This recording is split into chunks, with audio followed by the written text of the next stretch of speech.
mo, ha? Parang mabilis kang gumaling. Kumain ka na, kumain na. Kaya nga eh, favorite ko tong mga niluto niyo, Lola. Pero wag kayong mag-alala sa akin. Okay na ako. Ano ba kayo? I'm a strong and independent woman. Naku, kumain ka, magpakabusog ka, oh. Halos paborito mo yan, oh. Ano ba yan? Alam niyo ba, ang saya-saya ko na kaya na pumayat ako sa ospital. Papatabain niyo na naman ako dito. Ay, nako, basta kumain ka ng marami. Mas makaka-recover ka kapag may nutrisyon yung katawan mo. At hindi biro ang pinagdaanan mo. Sige na nga. Ito na, kain na ako. Sige na.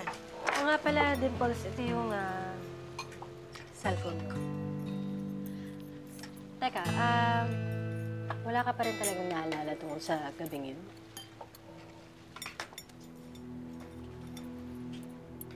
Wala eh. Talaga, kahit mukha nung gumawa niyan sa'yo? Ponggay, huwag mong madaliin si Dimples. Magsasalita rin niya sa tamang panahon. Magsasalita? Ano sasabihin ko? Nay, wala na akong kailangan sabihin. Ano ba kayo? Huwag kayo mag-alala sa akin, guys. Ako lang to, oh. Okay na ako. Ang mahalaga, buhay ako. Kaya kumain na tayo. Mag-move on ng lahat. Sige na, kain. Guys, kumain kahit na. konti lang talaga, makatulong man lang sa investigasyon.